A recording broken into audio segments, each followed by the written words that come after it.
Bom, pessoal, bom dia a todos. Estamos aqui iniciando a reunião aqui da primeira turma ordinária da terceira Câmara de maio de 2021. Vou iniciar dando bom dia aos conselheiros. Bom dia, doutora Giovana. Bom dia, presidente. Bom dia, demais conselheiros. Bom dia, doutor Dornelas. Bom dia a todos, viu?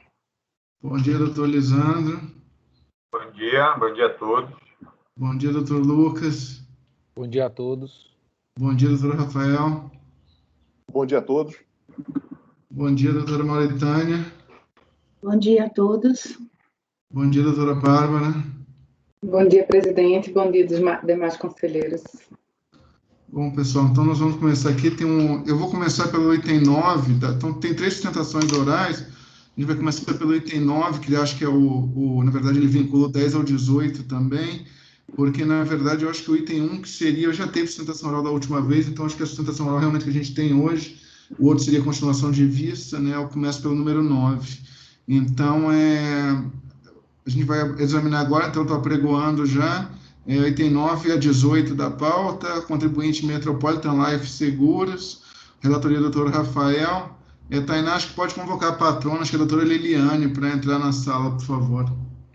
Ok, presidente, farei a convocação.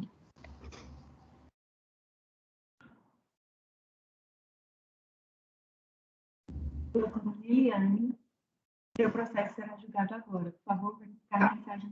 Rafael, como é do 9 ao 18? Vai começar por alguma minuta em especial? Ou... Na verdade, eles são todos iguais, Bárbara. Eu acho que o 14 tem uma outra particularidade, que o relator da DRJ fala sobre o oferecimento de receita à tributação, mas são todos iguais.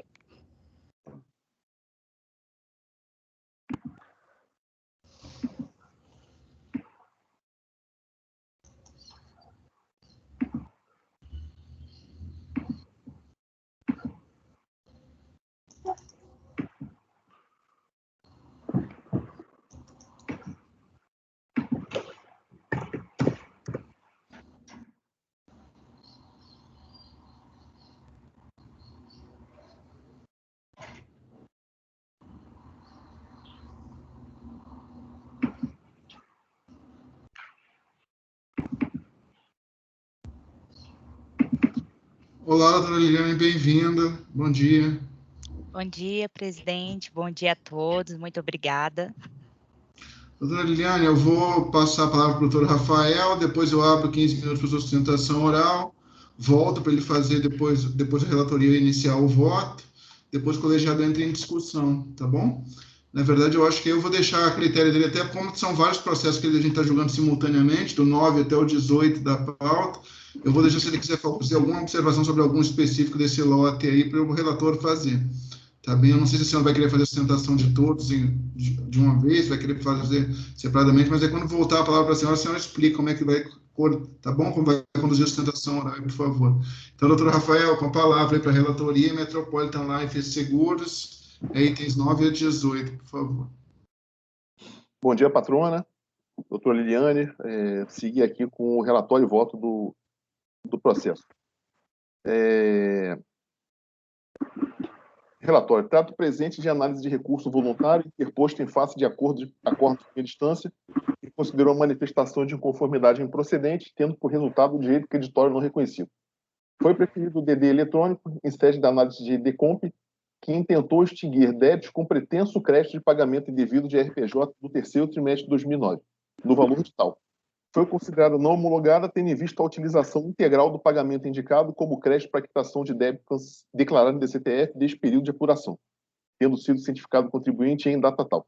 E resignado, o contribuinte apresentou manifestação de conformidade em que alega em síntese: 1.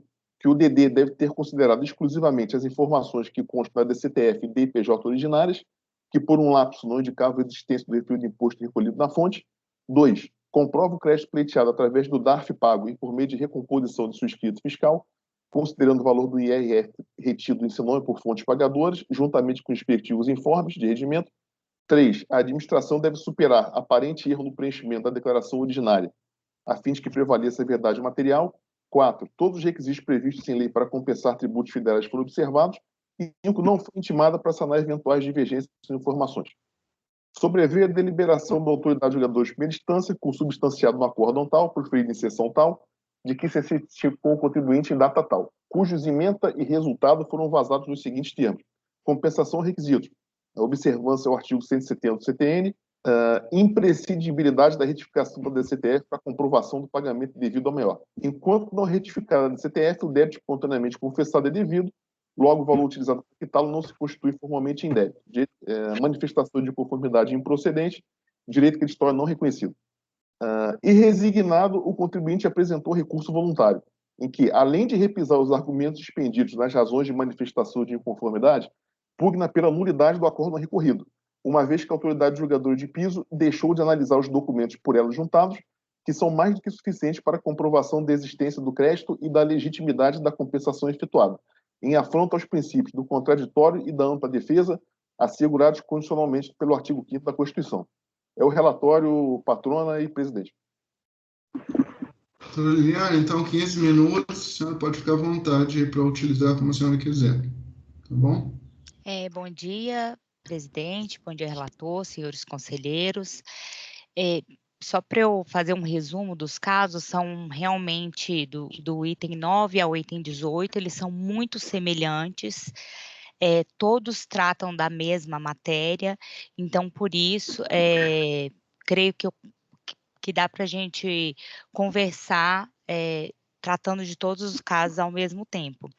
Eu gostaria até de questionar os senhores, eu enviei uma apresentação, se os senhores têm acesso ou se querem que eu compartilhe minha tela com uma apresentação simples, mas que eu vou falar, só que é visível onde estão os documentos dos casos, caso os senhores queiram consultar, enfim. Não sei se todos têm acesso ou se eu posso compartilhar a minha tela. Não, acho que pode compartilhar a apresentação, normalmente a gente faz dessa forma.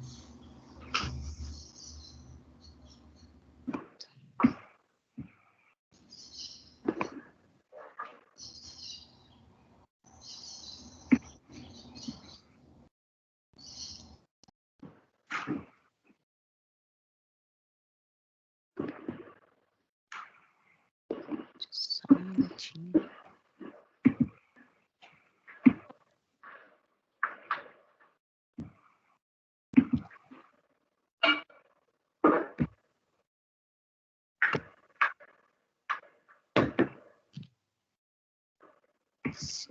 Os senhores conseguem ver? Sim. Só um minuto.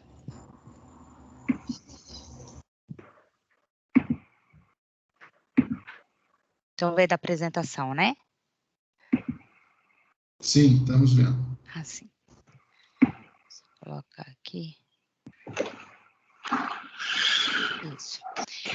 Pois bem, bom dia, senhores conselheiros, né? Como bem relatado, os casos em julgamento são todos semelhantes e eles decorrem de compensações que não foram homologadas sob a justificativa de insuficiência de créditos para sobrepor os débitos declarados.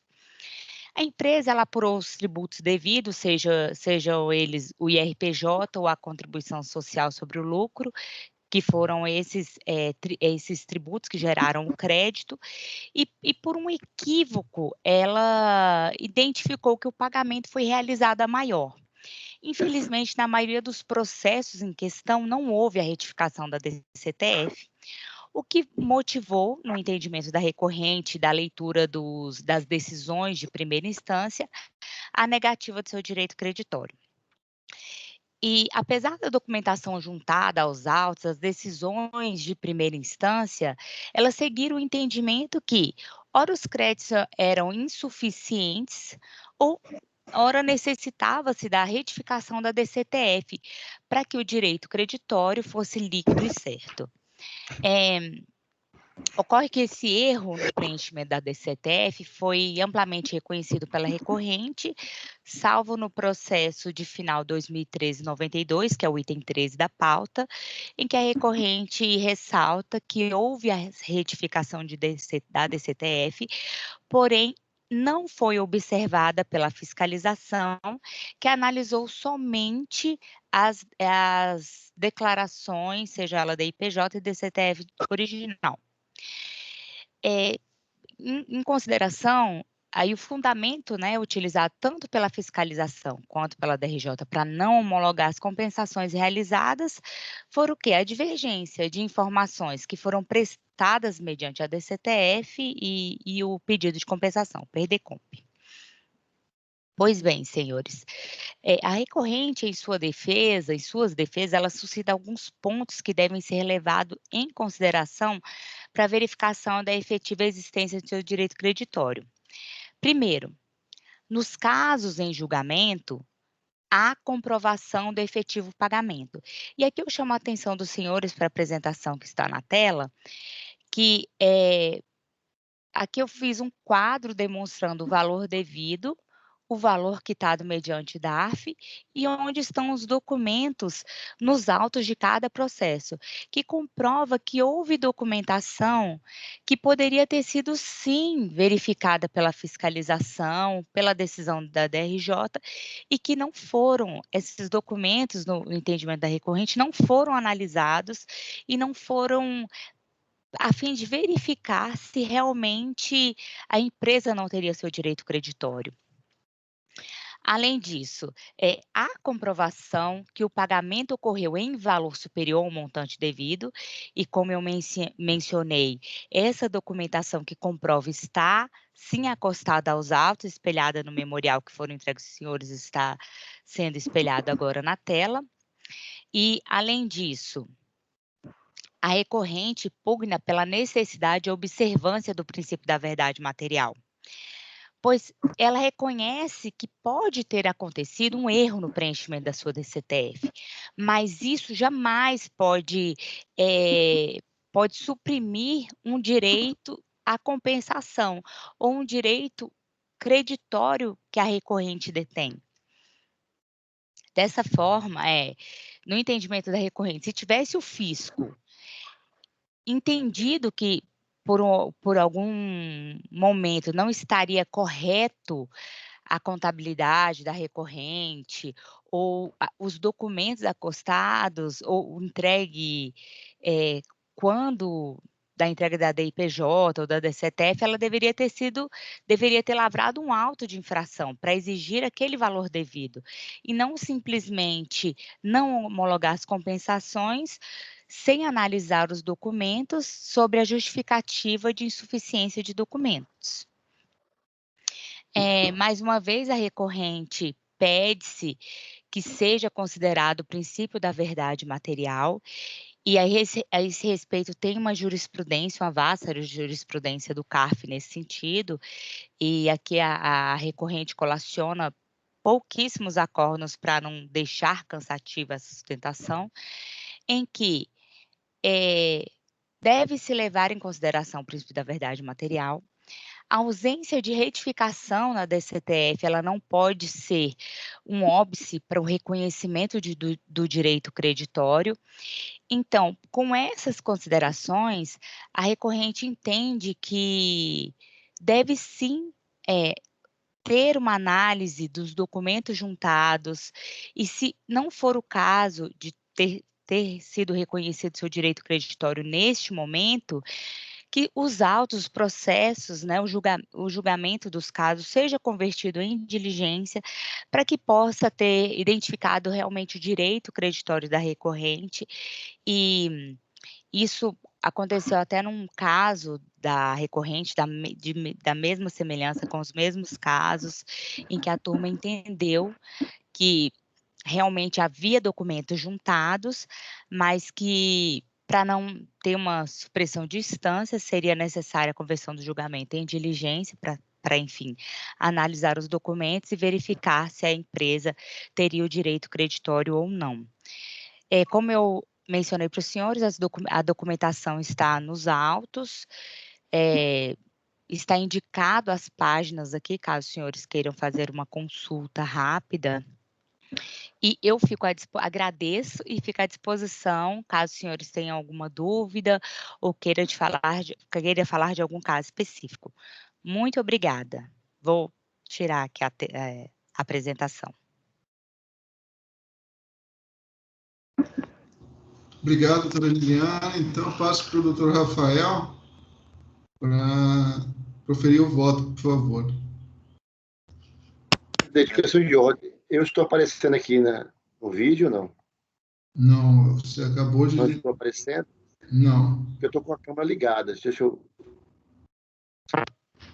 E agora? Também não. Só tem as suas iniciais. O que eu faço? Mas eu estou aqui, viu? Sim, eu estou aqui. Então, doutor Rafael, acho que Voltou, pode passar. Voltou, Dornelles. Voltou. Pode passar o voto, doutor Rafael, por favor. Eu acho que, na verdade,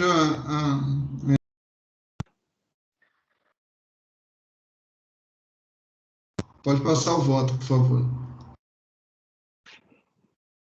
Voto, patrone e presidente. O recurso voluntário é tempestivo, pelo que dele conheço.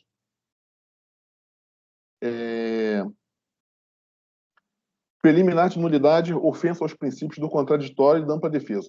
Como se infere do relatório do acordo proferido pela autoridade julgadora de piso, este refere às DF e DIPJ originários do contribuinte, ao DARF pago e à recomposição de sua escrita fiscal, considerando o valor do IR fonte retido em seu nome por fontes pagadoras, juntamente com os respectivos informes de rendimentos, folhas tais.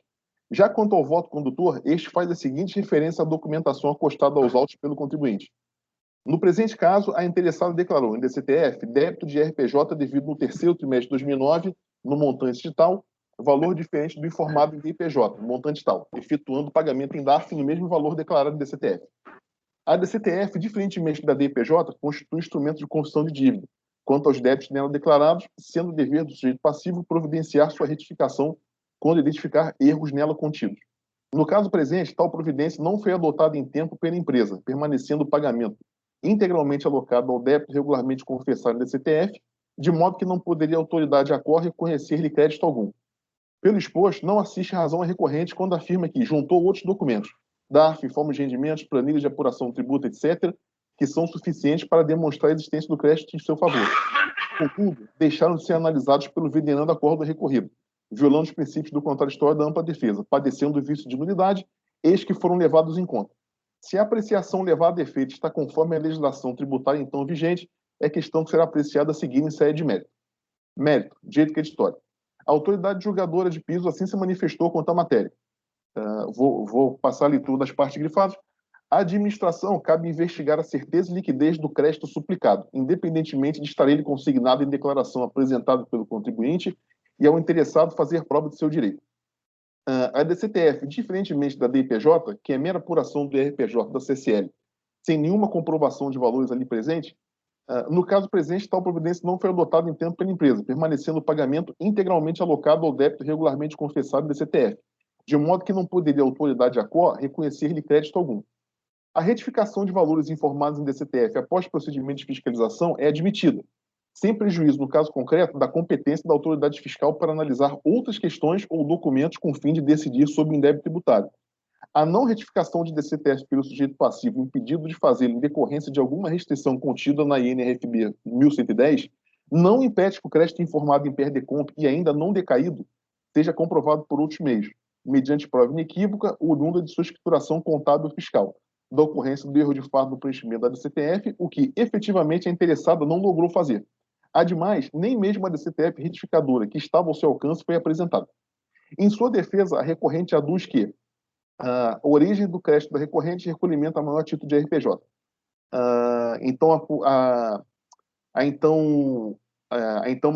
A recorrente aduz que, segundo o mapa de apuração elaborou um mapa de apuração da RPJ, foi acostado aos autos documentos que comprovam o efetivo pagamento do RPJ em valor superior ao que seria devido, informes de rendimentos, DCTFs, DARFs, DPJ do período, quanto à ausência de DCTF retificadora. É certo que a Receita Federal sempre teve à sua disposição toda a documentação apresentada pela recorrente, que comprova o seu direito de crédito, não podendo ter se restringido apenas ao equívoco cometido em sua DCTF para negar o direito ao crédito. Não é por outra razão que a administração pública e o processo administrativo tributário são norteados pelo princípio da verdade material. A Receita Federal não intimou a recorrente a sanar eventuais divergências. Contudo, como se viu, essas provas também deixaram de ser consideradas pelo venerando acordo recorrido. Pedido, a recorrente protesta ainda pela produção de todas as provas em direito admitidos. Sigo eu. O contribuinte assevera que trouxe aos autos a documentação suficiente à demonstração do seu direito creditório. Para logo, compulsando-se o conjunto referido, infere-se que não, florestais, infere-se que não apresentou sequer a DPJ do exercício 2010, trazendo a apuração do imposto de renda em mera planilha, florestais. Ainda, quanto aos demais documentos referidos pela defendente, aspas, informe de rendimento de CTF, DARF e DPJ do período, diga-se que a DPJ é um documento de lavra da própria pessoa jurídica e, portanto, não é hábil por si só a comprovar o erro de preenchimento da DCTF sem documentos comprobatórios hábeis e idôneos, como a sua escrituração contábil e fiscal, livro diário, livro razão, balanço, balancete, LALUR e documentos que o embasaram, a teor do que afirma a autoridade julgadora de primeira instância, quando aduz que a DPJ é mera apuração do RPJ da CSL, sem nenhuma comprovação dos valores aí presentes. Daí decorre, inclusive, a impossibilidade de se aferir se as receitas que teriam ensejado as retenções na fonte foram oferecidas à tributação. Também, como se vê, não pode assistir razão à recorrente quando assenta que a receita não poderia ter se restringido apenas ao equívoco cometido em sua DCTF para negar o direito ao crédito. De logo, a própria DRJ admite que a administração cabe investigar certeza de liquidez do crédito suplicado, independentemente de estar ele consignado em declaração apresentada pelo contribuinte, e que a não retificação da DCTF pelo sujeito passivo impedido de fazê-la em decorrência de alguma restrição contida na IN 1110 não impede que o crédito informado em PERDECOMP e ainda não decaído seja comprovado por outros meios. Em seguida, e nessa toada, a autoridade julgadora de piso, comungando com o entendimento transcrito do hino anterior, aduziu que o direito creditório seria apto a ser reconhecido, mediante prova inequívoca, oriunda de sua escrituração contábil fiscal, da ocorrência do erro de fato do preenchimento da DCTF, o que efetivamente a interessada não logrou fazer. Daí, decorre que não pode prevalecer o argumento da interessada, no sentido de que essas provas também deixaram de ser consideradas pelo acordo recorrido, vez que foram levadas em conta, mas consideradas insuficientes. Nesse caminhar, a recorrente não pode invocar o princípio da verdade material, quando ela própria não o perseguiu, fosse retificando sua DCTF, fosse apresentando a documentação apta a embasar seu pleito. Ademais, não tem cabido a seu argumento no sentido de que a Receita Federal não intimou a recorrente a sanar eventuais divergências, vez que o conjunto probatório que tivesse a militar em prol de seu direito deveria ter sido apresentado de plano. Quanto ao protesto, ainda, pela produção de todas as provas em direito admitidas, a autoridade julgadora de piso assim se manifestou, em razão às quais se acedem, eis que, quanto à matéria, nada de novo foi trazido aos autos. Então, a impugnação mencionará razões e provas que possuir, e a prova documental será apresentada na impugnação. Fatos que não se verificaram. Conclusão, por todo exposto, com esse recurso voluntário, afasta a preliminar de nulidade e, no mérito, nego-lhe provimento. Esse é o voto, presidente. Bom, pessoal, está aberto aí para debate, esclarecimentos. O relator está negando o provimento ao recurso de ciência probatória. Presidente. Eu dei uma olhada nos autos aqui no processo. Acho que não foi trazido nada de novo em sede de recurso voluntário.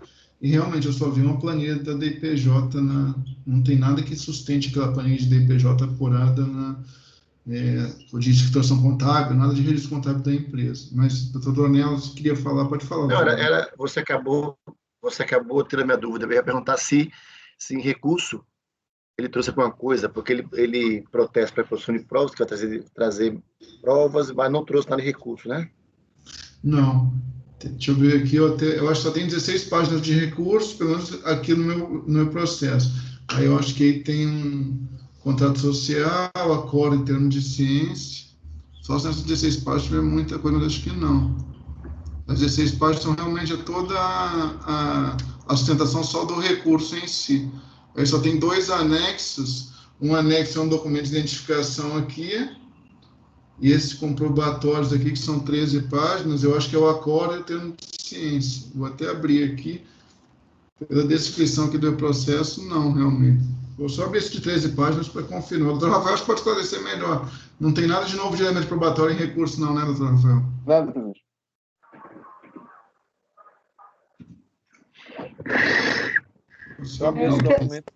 O que eu estou vendo aqui que, na verdade, ela declara ter feito os cálculos, né? O colegiado, a gente já viu que regra geral, a gente acha, né, seria esperado que tivesse uma DCTF retificadora, mas a gente supera essa questão, né? Isso é um entendimento, já acho que pacífico. A DRJ também superou, apesar da defesa ter argumentado que a recusa em reconhecer o CREA teria sido só a exigência da retificadora, mas, na realidade, ela vê a documentação e faz uma menção ali, pelo que eu vi a menção expressa, a necessidade da escrita contábil e fiscal. E o contribuinte se limitou a apresentar a planilha, né? Então, assim, desde lá a primeira instância, ela já podia ter apresentado, se a DRJ considerou insuficiente, poderia ter trazido aqui, né? A gente poderia baixar em diligência, mas aí ela não traz e diz que pode produzir provas, né? Na verdade, ele já deveria ter juntado essas provas da escrita contábil fiscal. Pelo que eu vejo, essa aí é uma documentação fundamental para aprovar o direito creditório. E aí não... Alguma dúvida adicional, pessoal? Eu vou passar para colher os votos, então. Então, colhendo os votos já, o relator votou por negar provimento, doutora Giovana. Eu acompanho o relator. Doutor Dornelas. Eu também acompanho o relator, presidente. Doutor Lisandro. Presidente, eu acompanho o relator pelas conclusões. O meu entendimento é o mesmo da DRJ, está bem descrito na sua ementa, que diz que a retificação da DCTF é de primordial importância. Então, enquanto não é retificada a DCTF, não há indébito. Não é durante o PAF que eu tenho que retificar a DCTF. Isso é o lançamento. O lançamento tem que ser feito antes do PAF começar. No caso, há casos que são comprovados em que a DCTF há um impedimento legal de retificação em DCTF. Parecer normativo citado no acórdão e transcrito pelo relator, ele traz essa ressalva, mas não me parece ser o caso desses autos, não havia impedimento para a retificação do DCTF. Então, e esse impedimento me parece ser o do relator. O relator ultrapassa esse entendimento e diz que o erro no preenchimento da DCTF pode vir a ser demonstrado através de outros elementos, ou seja, mesmo sem retificação em DCTF, no caso dos autos, onde, no meu ver, não está comprovado que havia impedimento para retificação, salvo engano meu, mas pelo que eu vi, não há. Então, em função disso, eu voto pelas conclusões, presidente. Uhum. Doutor Lisandro, então, acompanho pelas conclusões. Doutor Lucas. Presidente, só por questão de ordem, essa votação são todos os processos, só esse? Não, na verdade, eu estou votando o 9, e depois eu vou perguntar ao doutor Rafael se tem alguma diferença e tal, a gente vota. Quando eu proclamar, eu vou anunciar que eu só estou proclamando o 9, depois a gente proclama para o 10 ou 18 se for exatamente igual. Por enquanto, é o 9 que está sendo votado. Tá? E depois eu vejo se tem alguma diferença, alguma coisa, mas é o 9. Então, a votação é do número 9, tá, pessoal? Somente. Doutor Lucas. Acompanho o relator, presidente. Doutor Rafael, relator. Doutora Mauritânia. Ante a insuficiência probatória, eu acompanho o relator, presidente. Doutora Bárbara. Eu também acompanho o relator, presidente. Eu também acompanho o relator. Então, item 9 da pauta, o resultado ficou por unanimidade de votos negar provimento ao recurso voluntário. Votou pelas conclusões, doutor Lisandro Souza. Doutor Rafael, 10 ao 18, tem alguma nuance específica que o senhor queira mudar alguma coisa de relatório, de alguma coisa, porque senão eu vou proclamar agora os resultados 10 ao 18 da mesma forma. Entendeu? Por mim, não, presidente. Por mim, as questões vão sempre girar em torno de carência probatória, então, para mim, eles não fazem... Em todos eles, houve só a anexação daquela planilha, né, do resultado do lucro real, né? Sim, basicamente. Tá bom. Então, pessoal, agora eu estou colhendo já do 10 ao 18. O doutor Rafael disse que não tem nenhuma diferença probatória suficiente, então ele mantém o posicionamento de negar provimento ao recurso. Então, doutora Giovana, agora do 10 ao 18. Eu acompanho o relator. Doutor Dornelas, então. Também acompanho o relator. Doutor Lisandro, permanece nas conclusões, né? As conclusões, presidente. Doutor Lucas. Acompanho o relator. Doutora Mauritânia. Acompanho o relator, presidente. Doutora Bárbara. Eu também acompanho o relator, presidente. Eu também acompanho o relator. Então, também do 10 ao 18, ficou o mesmo resultado do item 9. Então, na verdade, esses 10 processos aí, o resultado ficou por unanimidade de votos negar provimento ao recurso voluntário. Votou pelas conclusões do conselheiro Lisandro. Doutora Liliane, acho que é esse o resultado, tá? Muito obrigado pela participação aí. Um bom dia para a senhora. Eu que agradeço. Bom dia, boa sessão a todos. Obrigado. Obrigado. Tainá, agora a gente vai passar para o item 1 da pauta, que eu acho que agora não tem mais o que teria uma sustentação, acho que é mais aí acompanhamento, é só o item 2, então a gente pode voltar para o 1. Então, agora a apreciação, pessoal, é item 1 da pauta. Novamente, o doutor Rafael relatando, já teve aqui no colegiado esse processo na sessão passada, é o que se tem em custo e comércio. Ô, presidente, é só uma questão de ordem. Esse item 1, já que ele já fez sustentação oral, então ele não pode fazer uma segunda. Como ele está presente, ele tem direito de acompanhar para esclarecer questões de fatos ou não? Sim. É uma dúvida. Sim. Entendeu? Ele só não pode fazer sustentação, não, mas acompanhar acho que pode, sim. Não tem problema nenhum. Mas porque ele está aqui em videoconferência, que ele pediu uma sustentação e até um outro patrão, então eu vou até pedido, porque eu não vou deixar ele sustentar novamente, entendeu? Mas o pedido foi feito, até o nome de outro patrono, então, na verdade, acho que pode acompanhar, sim. Não tem problema nenhum. Então, Tainá, acho que pode convocar o patrono, acho que é doutor Renato Damasceno, do item 1, por favor, a gente vai apreciar o item 1 agora, o que se tem na indústria e comércio. Doutor Heitor, a Poliana enviou a nova planilha para o senhor, porque tinha uma patrona que queria fazer sustentação no item 13. Aí ela acabou de enviar para o senhor. É porque teve um erro na nossa planilha. Ah, tá bom. Então isso aí é importante, né? Deixa eu ver que hora chegou isso aqui.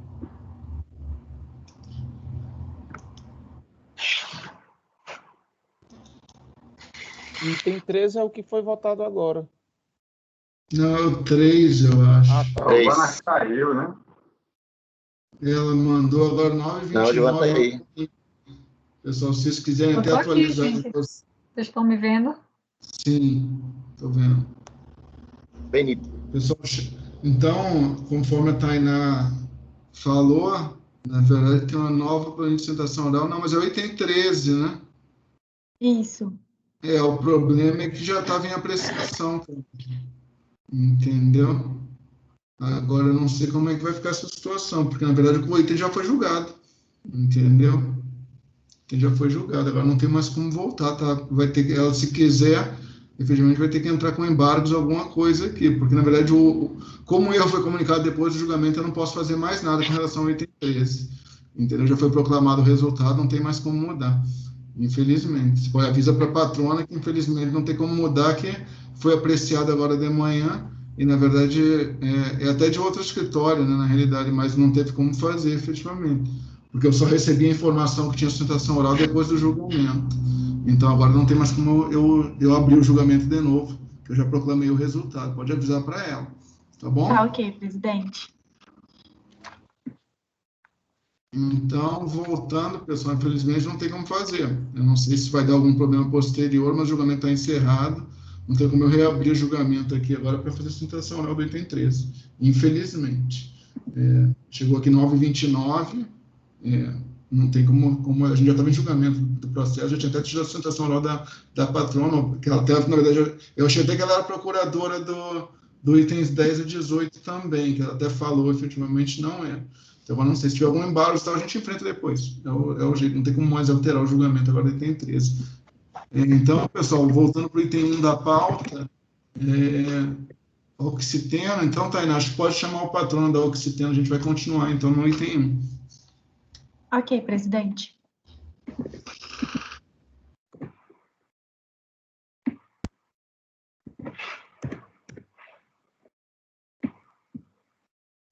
Item 1 da pauta, doutor Renato, seu processo. Item 1 da pauta, doutor Renato, seu processo será julgado agora. Por favor, verificar link no chat.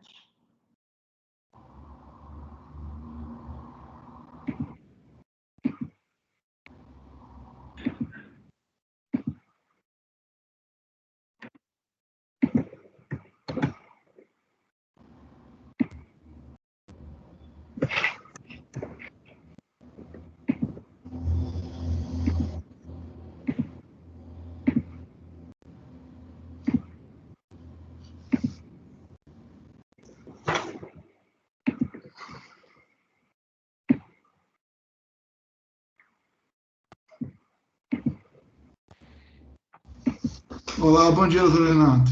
Oi, bom dia, doutores. Bem-vindo. Doutor Renato, na verdade, esse processo, como já teve em pauta e o colegiado é o mesmo, acho que o senhor não vai mais poder fazer sustentação oral, tá? Na verdade, é só acompanhamento mesmo. Eu vou passar a palavra, é isso, né? Isso mesmo. Eu vou passar a palavra para o doutor Rafael, que é o relator, só para ele fazer uma recapitulação do que a gente estava tratando no processo, e depois eu passo a palavra para quem estava com vistas, que é o conselheiro Dornelas, eu acho, né? Não é conselheiro Dornelas, a doutora Giovana votou acompanhando o relator inicialmente, mas, obviamente, o voto está em aberto, pode mudar se quiser. Então, doutor Rafael, só para dizer o que era a situação, recapitular um pouco, e depois eu passo a palavra para o doutor Dornelas. Bom dia, patrono. Na verdade, presidente, o processo aqui ele girava aqui acerca de dois temas. Um deles tinha uma preliminar de decadência e a outra a postergação de receitas. Então, basicamente, aqui sobre o pedido de vista, pelo menos, o doutor Dornelas pediu vista, uma vez que eu não considerava aqui no item 7, aqui na folha 5 do acórdão, eu consigno aqui, como se vê, conforme a dúvida interessada, o acórdão recorrido se omite quanto ao fato de a embargante ter sofrido retenção de imposto de renda na fonte no ano do calendário de 97 no valor de tal. O relator dessa decisão, tal como o relator desses embargos, sou eu que estou relator nos embargos, não considera a retenção na fonte como prova inequívoca da existência de pagamento antecipado do imposto, para fins de aplicação do parágrafo 4º do artigo 150 do CTN, como quer a embargante, pelo que nesse tópico não lhe assiste razão. Esse é o motivo do pedido de vista de doutor Dornelas. Sigo com o restante da leitura, presidente? Eu não sei, alguém tem alguma... Acho que o doutor Dornelas pode fazer até no ponto que ele ficou em dúvida, ele pode até recapitular melhor. Então, doutor Dornelas, pode seguir. Eu acho que qualquer coisa, doutor Rafael, não esclarece alguma coisa adicional. Eu já lembrei do processo aqui, mas eu não sei se alguém quiser algum esclarecimento adicional, depois do doutor Dornelas fazer as vistas, a gente segue. De fato, trata-se de uns embargos, né? Eu preparei um voto vista bem rápido aqui. Discute se ocorreu postergação, discute a questão da decadência. Eu, ao contrário do relator, eu entendo que esse documento que está acostado nas folhas 549 do e-processo, 549, onde lá registra que há imposto de renda retido na fonte, ou seja,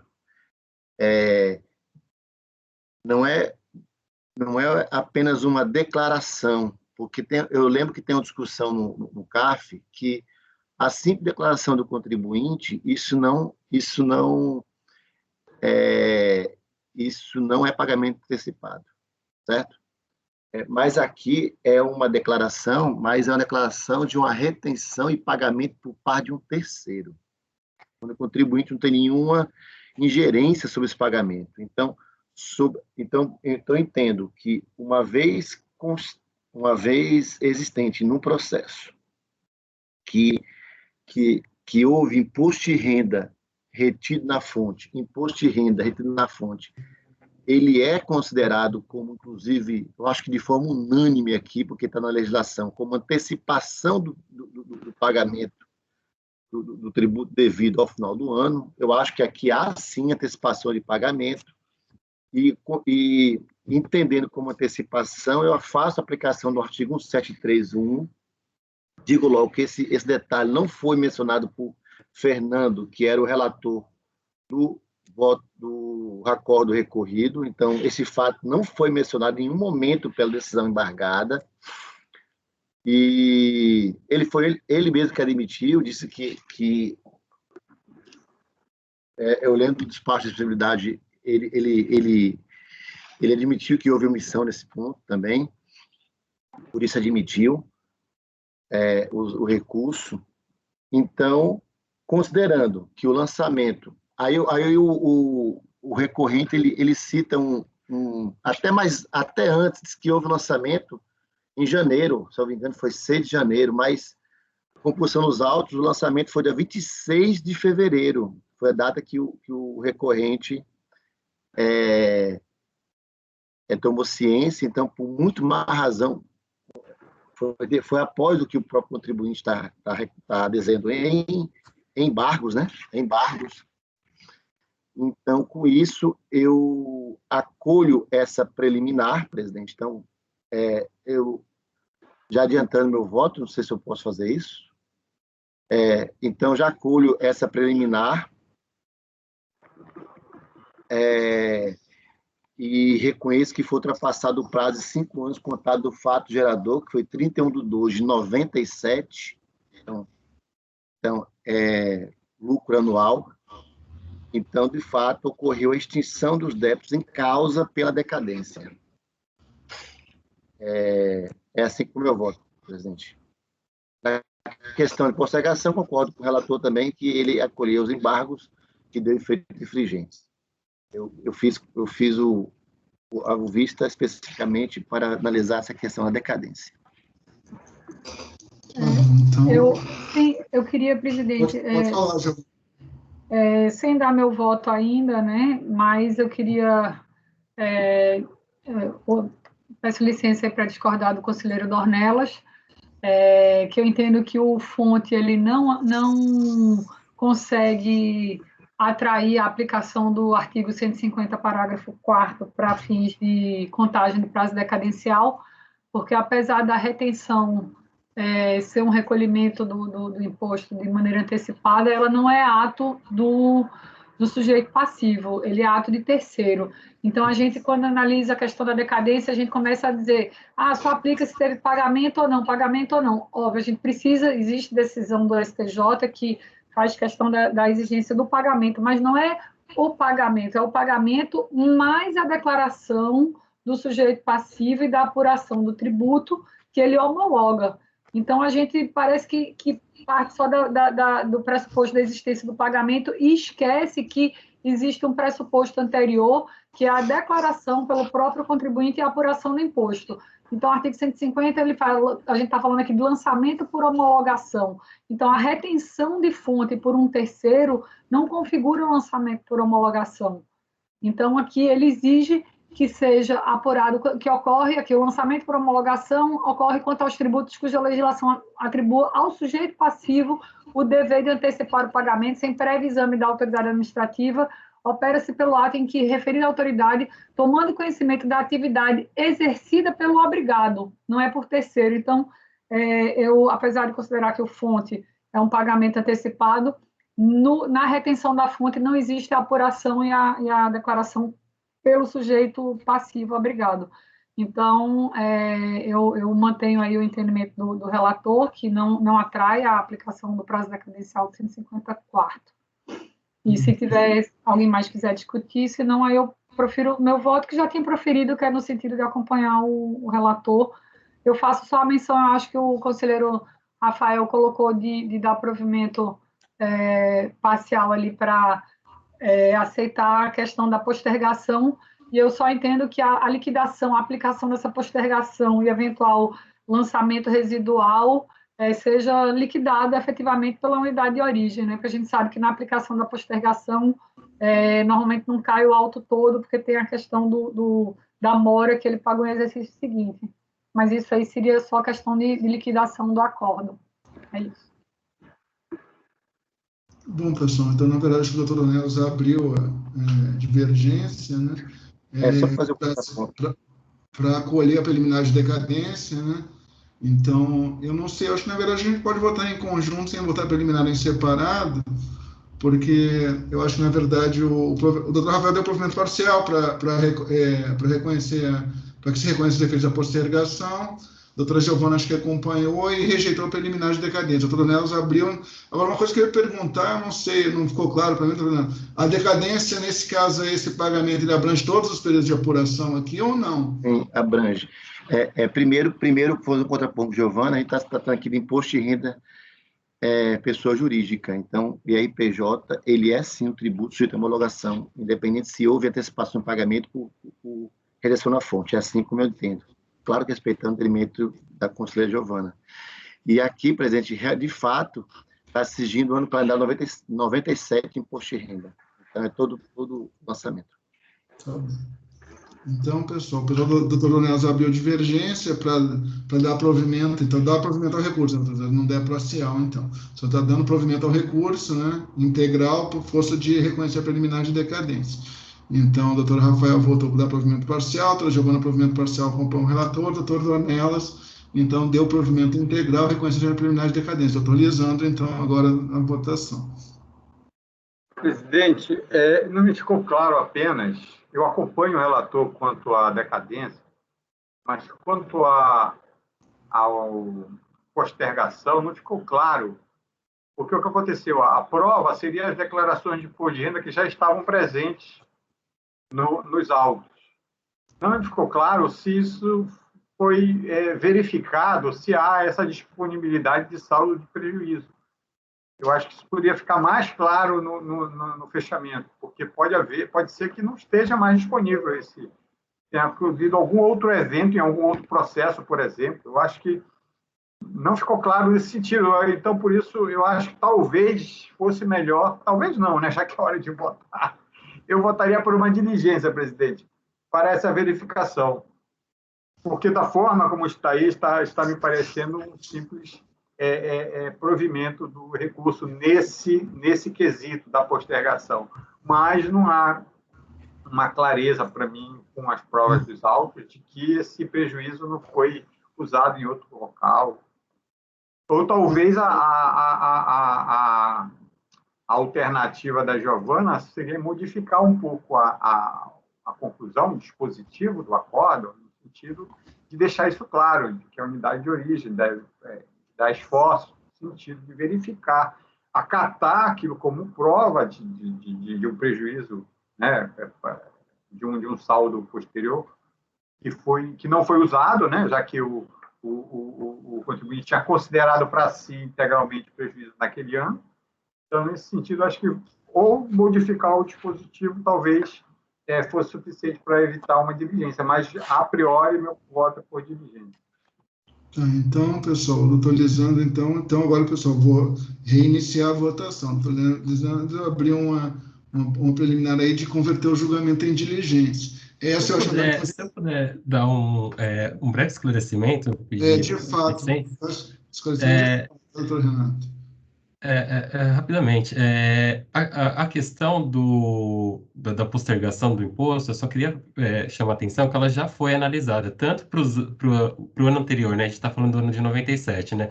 Do ano anterior, de 96 a 98, onde a empresa usou acima do prejuízo, acima de 30%, ela foi postergada para os anos de 99 a 2001, e isso já foi... consta nos autos todas essas declarações de imposto, a gente fez, inclusive, a demonstração gráfica, e já consta a análise de um processo anterior, do ano de 96, que fez análise de todos esses anos. Então, assim, o próprio CARF, ele já viu e já confirmou essa postergação, tá? Então, assim, se optarem pela diligência, isso já vai ficar mais do que comprovado também, assim, a gente não tem, a gente tem segurança dessa prova que já consta e já foi analisada já. Tá bom, obrigado, doutor Renato. Então, atualizando, o patrono está alegando, na verdade, já consta até dos autos essa análise, efetivamente. Mas eu mantenho o posicionamento pela diligência, né, doutor Lisandro, que eu vou botar agora em separado a conversão em diligência. Foi alegada que, na verdade, já constaria dos autos essa análise da postergação da utilização desse prejuízo fiscal. Eu mantenho, presidente, para que houvesse esse esclarecimento desse ponto. Eu mantenho meu voto. Tá bom, pessoal. Então, a gente está votando agora a proposta de conversão em diligência do doutor Lisandro. Então, o doutor Rafael, então, agora se manifesta, que não consta do voto. Depois eu passo para a doutora Giovana. Doutor Rafael, talvez tenha algum esclarecimento para fazer acontecer essa diligência, que até a gente possa utilizar no voto dos outros conselheiros. Então, doutor Rafael, votando a proposta de conversão em diligência, doutor Lisandro, para postergação. E o senhor pode fazer algum esclarecimento adicional, se acha que é pertinente, que não é essa conversão? Não, presidente, por mim eu fico com a decisão mesmo, porque foi o que Giovana ressaltou e o próprio doutor Lisandro falou também, a gente poderia fazer alguma ressalva ali no dispositivo do acordo para a unidade local, quando for conferir, quando for efetivar essa liquidação, aproveita e já faz verifica o que foi aproveitado, o que não foi aproveitado, enfim. Tá bom. Então, o doutor Rafael manteve mas concordando com a alteração do dispositivo para melhor esclarecimento, no sentido de que a autorização... Eu retiro, presidente. Aí, nesse caso, eu retiro. Tá bom. Então... Retiro, não, mudo, né? Acompanho ela tudo. Tá bom. Então, na verdade, nós temos já... O doutor Rafael, então, votou com essa alteração por dar provimento parcial, no sentido de reconhecer a postergação sujeita ao cálculo, à verificação pela autoridade preparadora em si, acompanhado pela doutora Giovana. O doutor Daniel abriu divergência para provimento integral para reconhecer a decadência. O doutor Lisandro acompanhou o relator. Então, nós temos 3 votos pelo provimento parcial do relator e o doutor Dornelas, que abriu a divergência para dar provimento integral pela força de reconhecimento de decadência. Então, doutor Lucas, agora para votar. Presidente, eu vou acompanhar a divergência no sentido de que, em que pese o artigo 150 falar do sujeito passivo, né, de uma ação do próprio sujeito passivo, eu entendo que o conhecimento pela Fazenda Pública existiu do fato gerador, com a retenção na fonte. Então, isso atrairia o prazo decadencial, porque, no meu entender, tendo a Fazenda Pública conhecimento do fato gerador, isso deveria ser levado em consideração para os efeitos da decadência. Então, acompanho a divergência. Tá bom. Então, o doutor Lucas também acompanhou a divergência. Então, próximo a votar, o doutor Rafael já votou, a doutora Mauritânia. Presidente, eu acompanho a divergência também. Tá, e doutora Bárbara, então. Eu também acompanho a divergência, presidente. Bom, eu também, na verdade, eu vou acompanhar o relator também. Esse é um processo na verdade, de postergação, de lançamento, né, de compensação. Então, se aplica, né, a questão do voto de qualidade. Então, pessoal, ficou por força do aplicável na lei, na questão de não aplicabilidade do voto de qualidade, vai ficar dar provimento ao recurso, tá? Vencidos os conselheiros do relator, conselheiro Rafael, conselheira Giovana, conselheiro Lisandro e eu. Então, ficou dar provimento ao recurso acolhendo a preliminar de decadência. E o doutor Dornelas vai ficar designado o senhor para fazer o voto vencedor, tá bom? Tá bom. Então, doutor Renato, tendo em vista a questão da 13988, que ainda está vigente, esse é um processo que não é de compensação, então se aplica efetivamente, foi dar provimento ao recurso para acolher a decadência, e o doutor Dornelas que abriu a divergência, então a divergência ficou vencedor. Acho que esse é o resultado, tá bom? Ótimo, muito obrigado, pessoal. Bom dia a todos. Obrigado, pessoal. Então, ficou dar provimento, reconhecendo a decadência, doutor Dornelas, voto vencedor, 13988, nesse caso aqui. Então, agora nós vamos para o item 2 da pauta, também já teve vistas. Tainá, pode chamar o patrono do Itaú BBA, acho que é o Dr. Rafael Augusto Gomes. Deixa eu só ver de quem era vistas aqui, né? Ah, não, isso aí na verdade houve vista, mas foi uma vista concedida a um conselheiro que não faz mais parte do colegiado.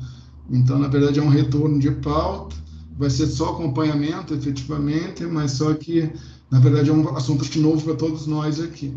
Foi uma vista que foi concedida em março de 2020 ao conselheiro Roberto. Tá? Então, o doutor Dornelas é o relator, mas o doutor Dornelas acho que pode até dizer o que motivou a vista, talvez eu não sei se ainda se lembra, mas quando o patrono entrar, a gente discute um pouco isso aí. Ok, presidente, farei a convocação. Obrigado. Item 2 da pauta, doutor Rafael Augusto, por favor, para o início do chat.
Doutor Rafael, esse que a gente julgou agora, doutor Donaldo, até para saber, vai ficar o mesmo dispositivo, tá? Porque eu já tinha feito os infringentes, os embargos, aí o senhor só vai mudar o final para dizer que é provimento, não provimento parcial.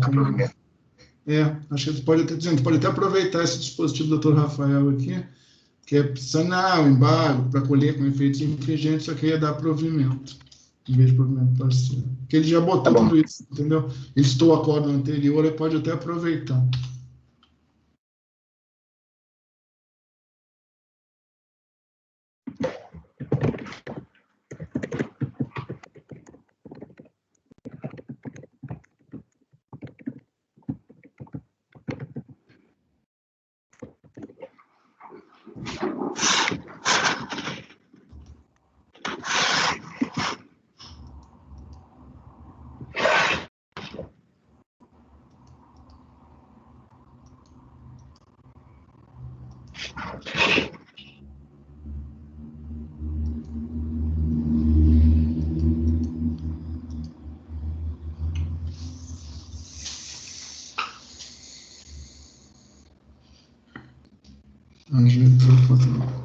Bom dia, doutor Rafael, como vai? Bom dia, senhores conselheiros. Doutor Rafael, eu vou passar a palavra, é só acompanhamento, né? É só acompanhamento, presidente. Eu vou passar a palavra para o doutor Donaldo, até para ele fazer um relato, que esse processo ele saiu com vistas, mas eu acho que talvez a doutora Giovana, mas poucos membros do colegiado aqui faziam parte desse colegiado quando ele saiu com vista. Então, o doutor Donaldo vai fazer uma retrospectiva do que era o processo e até por que saiu com vista, se ele lembrar, obviamente. Então, doutor Donelson, com a palavra, item 2 da pauta, pode ir para a relatoria, por favor, vamos tentar o BBA. Primeiramente, presidente, vocês estão me ouvindo bem? Vocês estão me ouvindo bem, não? Sim, ouvindo bem. Perfeito. Então, ótimo. É porque eu não estou conseguindo ouvir direito vocês. Pelo menos o Heitor falou aqui, mas, enfim. Faz tempo esse processo pauta, presidente. Na época de Roberto, realmente, Fernando, Roberto, ou seja, tinha poucos membros do colegiado, aqui só restou aí desse colegiado de julgamento, eu e Giovana. Somos os remanescentes, né, Giovana? E Lucas também? Já. Então pronto. Então, já foi março de 2020, agora eu não lembro, mas... Estou quase na maioria. Então é o seguinte, vamos lá. Isso aqui é uma discussão de dedutibilidade, despesas, essas coisas. Então, traz de recurso voluntário, interposto em face do acordo 028659, proferido por 7ª turma da DRJ-BH, que julgou improcedente a pugnação, mantendo o crédito tributário. Então, o contribuinte acima identificado foi autuado em conclusão a procedimento fiscal realizado na apuração de imposto de renda e contribuição social referente ao ano calendário 2012.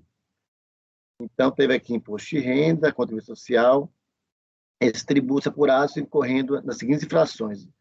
Infração, imposto de renda, gratificações indedutíveis e participações no lucro atribuídos a administradores. Infração de contribuição social, redução indevida de lucro líquido causada por antecipação de despesas. Então, essas são as infrações. Existe, então, uma discussão aqui, deixa eu passar aqui no relatório, os fatos foram relacionados aos honorários fixos e honorários especiais. O contribuinte tem essa forma de pagamento, honorários fixos e honorários especiais. Se é não dedutível ou não. Aí eu vou passar aqui. É longo. Aí, honorários fixos mensais honorários fixos semestrais, remuneração variável anual, honorários especiais, participação em resultados, ações restritas, etc. Basicamente, seria a discussão seria essa, presidente. Esclareça-se que o contribuinte ele pediu desistência na parte relativa à auto-infração de imposto de renda, identificada no relatório fiscal como infração com participações no lucro atribuídas a administradores, requerendo extinção do crédito tributário estando a essa parcela da autuação e prosseguimento do feito em relação às demais matérias impugnadas. Em suma, esse é o relatório. A vista concedida ao Roberto foi exatamente nesse tópico, se adesão parcelamento incluía todo o auto-infração ou não incluía todo o auto-infração. Esse é o relatório, presidente. Vocês estão me ouvindo? Pode passar o voto, viu, doutor Daniel? Porque, na verdade, é só acompanhamento. Sim, estamos ouvindo. Posso o voto, né? Pode. Então, vamos lá. Danado o recurso. Em relação à exigência fiscal de imposto de renda sobre os pagamentos de participações no lucro dos administradores, a recorrente apresentou pedido de existência para adesão dessa parcela ao PERT, portanto, apenas o restante da exigência fiscal relativa ao imposto de renda que será analisado, e contribuição social.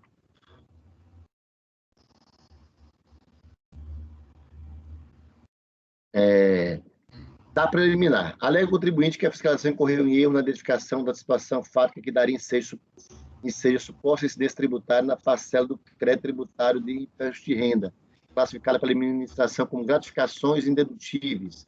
Isso porque, segundo a DUS, em que pese a fiscalização ter classificado os pagamentos efetuados de gratificações, na verdade, tratavam-se de honorários. Não tem discussão sobre se é gratificação ou honorários. Pensa não prosperar a preliminar alegada, pois a discussão sobre a natureza dos pagamentos realizados deve ser alvo de apreciação quando exame de mérito, pois acaso prevaleçam argumentos introduzidos pela fiscalização, o lançamento será mantido com a confirmação da glosa efetuada na base de cálculo de imposto de renda, caso contrário, o lançamento será cancelado com análise de mérito. Também, na verdade, quanto ao tópico, a fiscalização apenas discorda da interpretação dada ao contribuinte quanto à natureza dos pagamentos efetuados e, por discordar, glosou as deduções dos citados valores na base de cálculo de imposto de renda. Ademais, não há que se reconhecer nulidade arguída, pois a auto-infração contém todos os elementos requisitos necessários na formação da válida, tendo sido lavrado de acordo com os dispositivos legais e normativos que rege a espécie. Então, rejeita-se a preliminar. O mérito da exigência de imposto de renda. Gratificações indedutíveis. No tópico, alega o contribuinte que não merecem prosperar razões sustentadas pela fiscalização, pois dentre as glosas efetuadas encontram-se as despesas com pagamento de honorários fixos semestrais, honorários da diretoria, conselho, bônus de contratação, dentre outras, onde a dedutibilidade de tais despesas encontra amparo no artigo 299 do RIR e outros. Destaque os pagamentos realizados de bônus de contratação é prática comum no mercado, principalmente para empresas do segmento recorrente, banco atacado, em que a competição e a busca por excelência dos profissionais é bastante acirrada.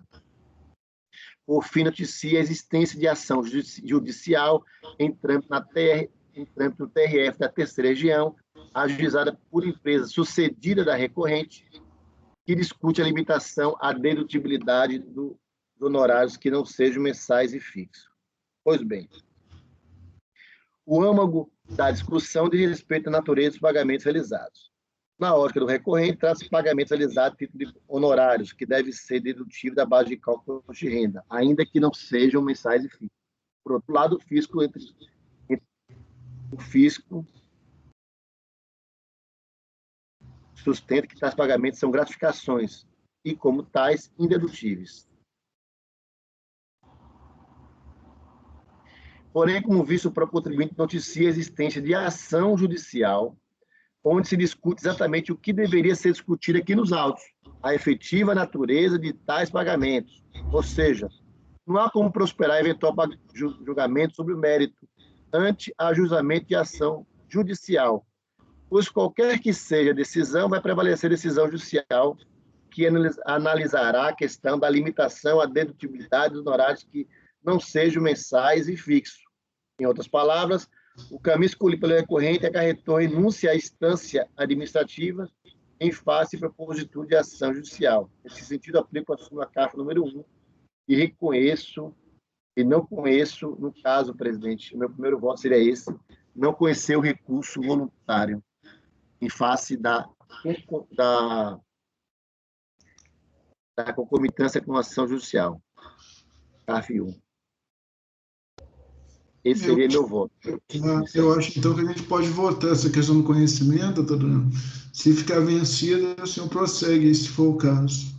Tá bom? Então, o relator está votando por não conhecer o recurso. É isso, né, doutor Daniel? Por concomitância com a ação judicial. Então, pessoal, algum esclarecimento, algum debate adicional? Senão, eu vou passar por eu tenho uma dúvida aqui, porque a ação judicial ela se limita à discussão daqueles honorários não fixos e não mensais, digamos assim. E aí eu estou aqui na folha 11 do voto, que eu acho que tem um quadrinho que mostra o total dos pagamentos. Então, tem os honorários mensais, né? Então, esses honorários mensais, eles não estariam abarcados pela ação judicial, já que a ação judicial diz respeito àquele que não é mensal nem fixo. Ou esse mensal aqui seria mensal, mas não é fixo, ele é variável. Entendeu qual é a minha dúvida? Minha dúvida é se existe uma parcela aqui dos honorários e, de fato, não estão abarcados pela ação judicial. Então, estou vendo aqui honorário mensal, honorário diretoria-conselho, honorário fixo semestral. Aí, honorário fixo semestral estaria na ação judicial, porque não é mensal. Aí tem outro semestral, esse especial, eu não sei quais são as condições, se é mensal e fixo.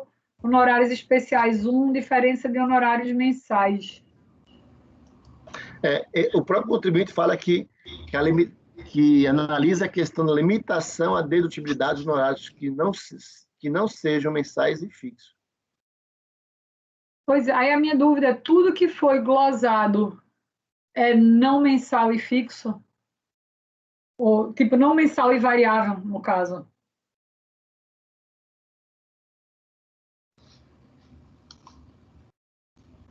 Talvez o contribuinte possa esclarecer, presidente. Eu acredito que sim. Mas, se quiser uma vista para ver de mesa, não sei. É o que eu... Porque esse processo aqui, ele é pequeno, não. O problema é que o contribuinte está presente, né, doutora? Então, na verdade... Talvez o contribuinte presente, a gente consiga resolver essa questão aí. Então...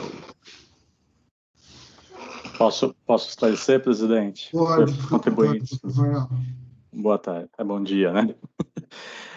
Não, tem razão a doutora Giovana. A autuação ela é mais ampla do que o objeto da ação judicial. Na verdade, o objeto da ação judicial ele questiona exatamente a aplicação do MEIN da Receita Federal. É uma ação antiga, que foi proposta ainda pelo Banco Benji, que posteriormente ele teve a sua alteração de denominação social, e hoje ele é o Banco Itaú BBA, e nessa ação se discute apenas as questões dos honorários mensais e fixos, para fins de tributação. Então, há algumas verbas que foram autuadas que fogem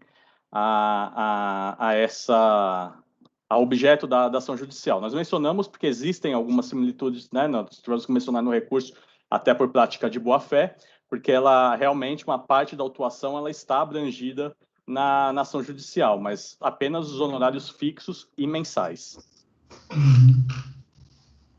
Então, doutor Tornelos, o contribuinte esclareceu que, na verdade, existe uma parte que está abrangida pela ação judicial e outra não. Eu não sei se o senhor mantém o seu voto. Então, segundo o contribuinte, apenas honorários fixos e mensais que está inserida naquela ação. É isso, patrão?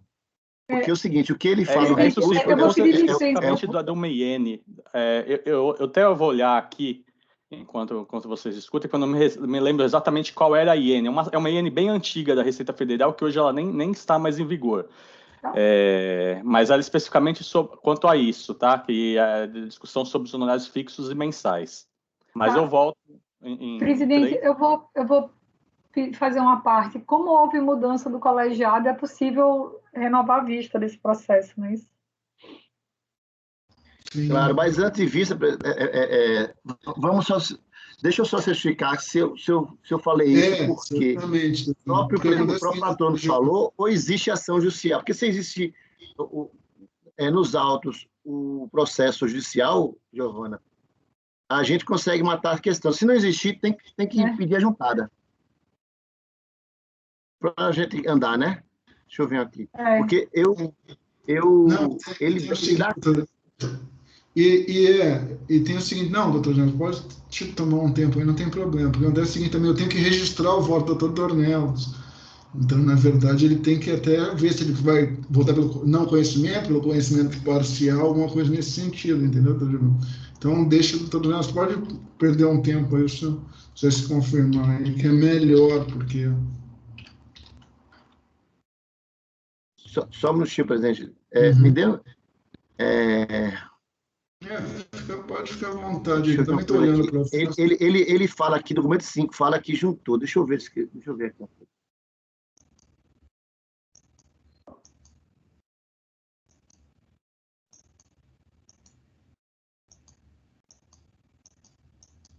No recurso ele menciona que seria, de fato, honorários não mensais e fixos não mensais, né? Que não sejam mensais e fixos. IN 93 de 97. Que não sejam mensais e fixos. Isso. Então, variável, inclui tudo aí. Mas deixa eu ver aqui o número 5 aqui. Não. Aí, se for variável, está na ação. Se não for mensal, está na ação. Então, remuneração variável anual estaria abarcada pela ação. Honorários fixos de diretoria e conselho, eu não sei a periodicidade. Se não for mensal, está na ação. Aí teria que ver a periodicidade desses honorários aqui. A ação está nos autos mesmo, no documento 5. A ação está nos autos.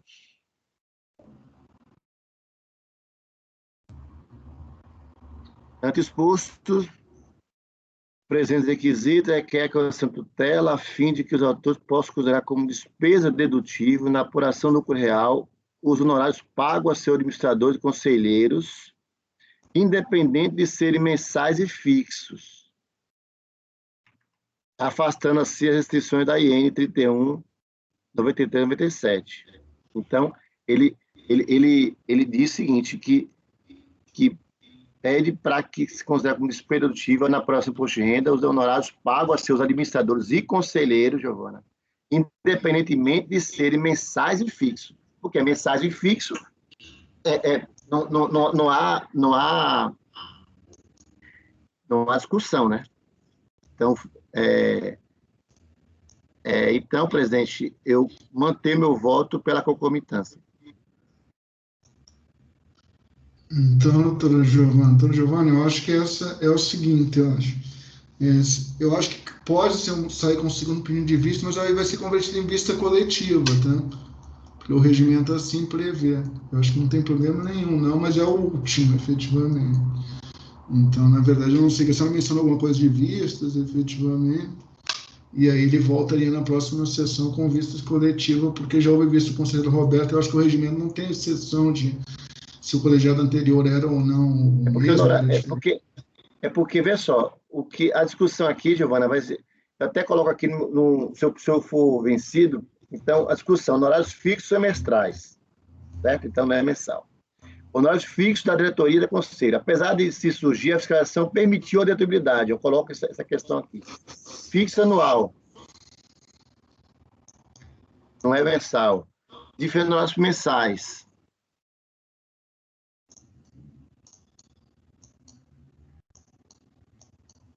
É o tal de hearing bônus.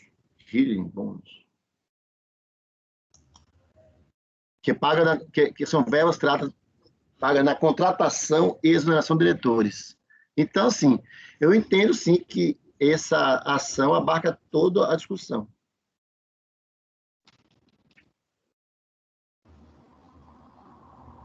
É só para poder você ver aí, Giovana, a ação está na página 2872, viu?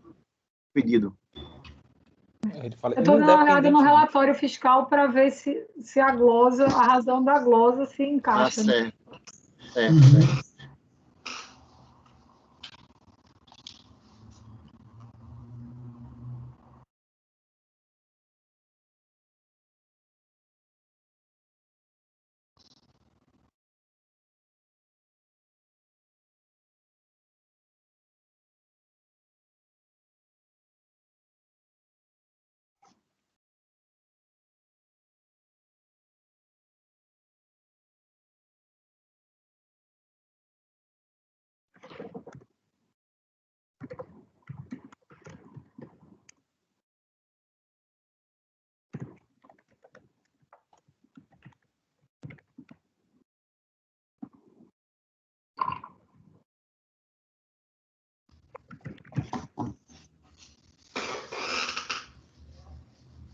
Porque o pedido da ação, né, Dornelas, de fato é independentemente de serem fixos e mensais, e não tratar só dos não mensais e não fixos, né? Isso, a ação ela faz independentemente de fixos e mensais. Ela é bem abrangente, tá abarcando né? Tudo. Parece também. Se a questão na verdade, o cerne do pedido só dá margem aos fixos e mensais, realmente, se o pedido da ação é abrangente, é complicado você dizer que não há concomitância, entendeu? Porque não cabe aqui a nós, digamos assim, a gente entrar no mérito do que está escrito na petição da ação para tentar limitar com base no normativo que lá foi utilizado para fins de se o pedido foi abrangente. Assim, eu penso assim, então até já expondo minha opinião, antecipando um pouco, porque na verdade é assim, está sobre crivo do judiciário a todos. Se efetivamente o pedido lá, o cerne, o núcleo do pedido não está respaldando parte do pedido, só respalda parte dos fixos, aí não deixa de estar sob o crivo do judiciário, é isso que eu quis dizer, entendeu? Não, tudo bem, estou pronta para votar.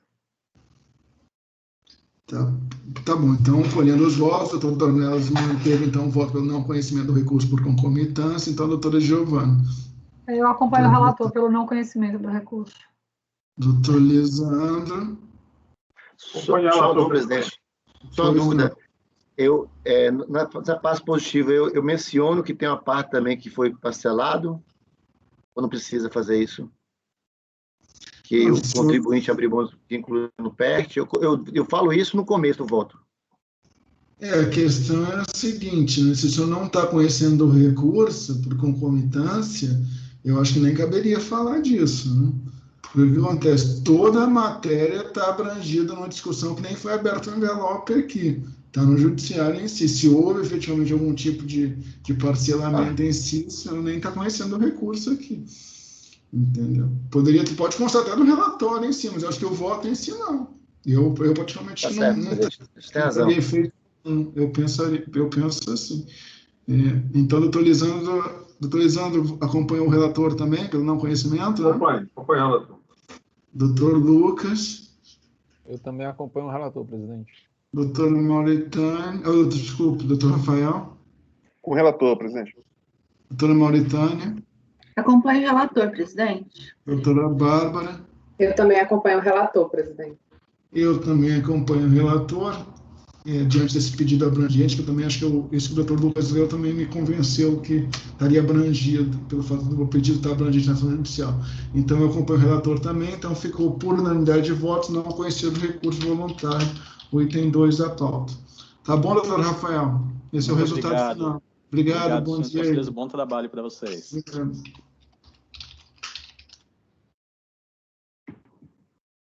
Bom, pessoal, então acho que agora nós vencemos os que tinham sustentação oral. A gente segue na sequência, efetivamente, então, da pauta. Então, agora é um processo até que é de minha relatoria, eu vou só fazer uma reprise aqui, então, é o GV do Brasil, item 3 agora, vista da conselheira Giovana. Deixa eu só anotar o resultado, aqui a gente começa a apreciar o item 3. Não conhecido. Eu já coloquei na pasta aí, já está no Drive T, eu vou só dar uma nova lida no relatório, não vou fazer de forma breve, que eu acho que o colegiado todo estava presente no julgamento anterior, então, na verdade, acho que eu posso só fazer um resumo, bem resumido mesmo. Só um instantinho que eu estou abrindo aqui.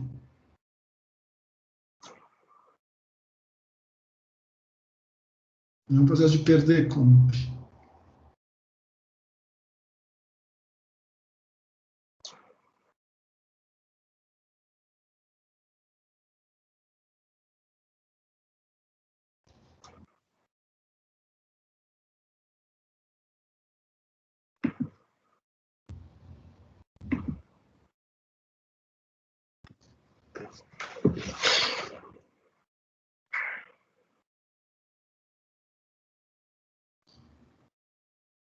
Bom. Doutor Heitor? Pois não. Desculpa interromper. Eu posso interromper a gravação para dar um recado, por favor? Sim, pode interromper. Pois não, Tainá.